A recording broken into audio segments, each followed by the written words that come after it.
Hello guys, welcome to talkies today channel. ఈరోజు Kannappa movie review ఎలా ఉందో చూద్దాం. సో వీడియోలోకి వెళ్ళే ముందు మీరు మన ఛానల్ని ఫస్ట్ టైం చూస్తున్నట్టయితే ఒక లైక్ చేయండి, ఒక కామెంట్ చేయండి, అలాగే మన ఛానల్ని సబ్స్క్రైబ్ చేసుకోండి. చాలామంది మన వీడియోస్ని సబ్స్క్రైబ్ చేసుకోకుండానే వీడియోస్ చూస్తున్నారు గైస్. మీరు సబ్స్క్రైబ్ చేసుకోవడం వల్ల ఛానల్కి ఎంత ఎంకరేజ్మెంట్గా ఉంటుంది. సో సబ్స్క్రైబ్ చేసుకుని వీడియోస్ చూడండి. సో ఇంకా లేట్ చేయకుండా మూవీ రివ్యూలోకి వెళ్ళిపోదాం. Let's get started. కన్నప్ప ఈ మూవీ ఎలా ఉందో ఇప్పుడు చూద్దాం. మంచు విష్ణు అలియాస్ తిన్నడు ఈ మూవీలో దేవుడంటే రాయని నమ్మే మనిషి తన ఊరిని కాపాడే క్రమంలో తనలో వచ్చిన మార్పులు తిన్నడి నుంచి కన్నప్పగా ఎలా మార్చాయి అనేది ఈ కథ మెయిన్ సారాంశం. ఈ స్టోరీలో రుద్ర ఎవరు, అతడికి తిన్నడికి మధ్యలో జరిగే సన్నివేశాలు ఏంటి అనేది తెలుసుకోవాలంటే మీరు ఈ మూవీ చూడాల్సిందే. ఈ మూవీ పాజిటివ్స్ గురించి ఇప్పుడు మాట్లాడదాం. మంచు విష్ణు తిన్నడి క్యారెక్టర్లో బాగా చేశాడు. ముఖ్యంగా సినిమాలో వచ్చే చివరి అరగంట సర్ప్రైజింగ్గా విష్ణు అక్కడ చాలా బాగా పర్ఫామ్ చేశాడు. అక్షయ్ కుమార్ గారు అండ్ కాజల్ అగర్వాల్ గారు శివుడు పార్వతి క్యారెక్టర్స్లో వాళ్ళకిచ్చిన రోల్స్లో వాళ్ళు బాగానే పర్ఫామ్ చేశారు. హీరోయిన్ ప్రీతి ముకుందన్ యాజ్ నెమలి.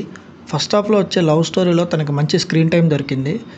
ప్రీతి ముకుందన్ ఈ మూవీలో చాలా బాగా యాక్టింగ్ చేసింది, డ్యాన్స్ కూడా బాగానే చేసింది. ఈ సినిమా తర్వాత తనకి ఇండస్ట్రీలో మంచి ఆఫర్స్ వచ్చే అవకాశం అయితే ఉంది. మోహన్ బాబు గారు చాలా పవర్ఫుల్గా యాక్ట్ చేశారు ఈ మూవీలో. ఆయన డైలాగ్ కింగ్ అని ఎందుకంటారో ఈ మూవీలో ఇంకోసారి ప్రూవ్ చేశారు ఆయన. ఈ మూవీలో ఆయన చెప్పిన అన్ని డైలాగ్స్ వర్క్ అయినాయి. మోహన్ బాబు గారికి ప్రభాస్ గారికి మధ్య వచ్చే సీన్స్ అన్నీ బాగున్నాయి. ఇంకో క్యారెక్టర్ మోహన్ లాల్ గారు, ఈయనకి చాలా తక్కువ సీన్స్ ఉన్నాయి ఈ మూవీలో. ఉన్న దాంట్లో ఆయన క్యారెక్టర్ ఆయన చాలా బాగానే పర్ఫామ్ చేశారు. ఇంకా most important character rebel star darling Prabhas garu as Rudra, the saviour of this film అని చెప్పొచ్చు. అసలు సినిమాలో రుద్ర క్యారెక్టర్ ఎంట్రీతోనే సినిమా మొదలవుతుంది. రుద్ర క్యారెక్టర్ ఉన్న 30 minutes మూవీ చాలా ఇంపాక్ట్ క్రియేట్ చేసింది. ముఖ్యంగా మహాశివరాత్రి సీక్వెన్స్లో ఒక సీన్ ఉంటుంది, 15 minutes ఉంటుంది. ఆ సీన్ టెర్రిఫిక్గా వచ్చింది. ఈ సీన్ వల్ల సెకండ్ హాఫ్ మొత్తం కొంచెం బెటర్గా అనిపిస్తుంది. దీని కంటిన్యూషన్ క్లైమాక్స్ పోర్షన్ కూడా బాగుంటుంది. ఇంకా మ్యూజిక్ విషయానికి వస్తే సాంగ్స్ బాగానే ఉన్నాయి, బీజిఎం ఎక్సలెంట్గా వచ్చింది. ముఖ్యంగా సెకండ్ హాఫ్లో వచ్చే Mahashivratri sequence and climax Kannappa సీక్వెన్స్కి బీజిఎం టెర్రిఫిక్ ఇచ్చారు మ్యూజిక్ డైరెక్టర్. ఇప్పుడు ఈ సినిమా నెగిటివ్స్ చూద్దాం.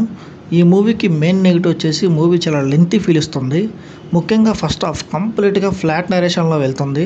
ఒక్క వావ్ మూమెంట్స్ కూడా ఉండవు ఫస్ట్ హాఫ్లో. సెకండ్ హాఫ్ కూడా స్టార్టింగ్ అంతే ఫ్లాట్ నరేషన్లో వెళ్తుంది. రుద్ర రోల్లో ప్రభాస్ గారి ఎంట్రీ వరకు ఈ సినిమాలో మనం ఏం చూసాము, ఏమున్నాయని మనకేం అర్థం కాదు.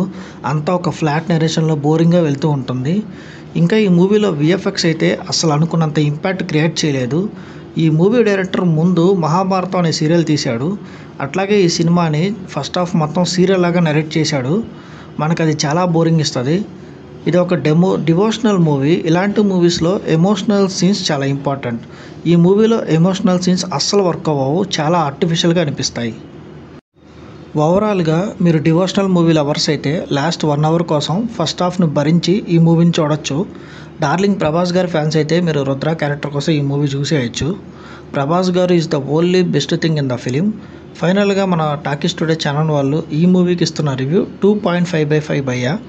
ఇది గాయ్స్ ఇవాల్టి వీడియో. మళ్ళీ ఇంకొక మంచి వీడియోతో మీ ముందుకు వస్తాను. Thanks for watching. జై హింద్.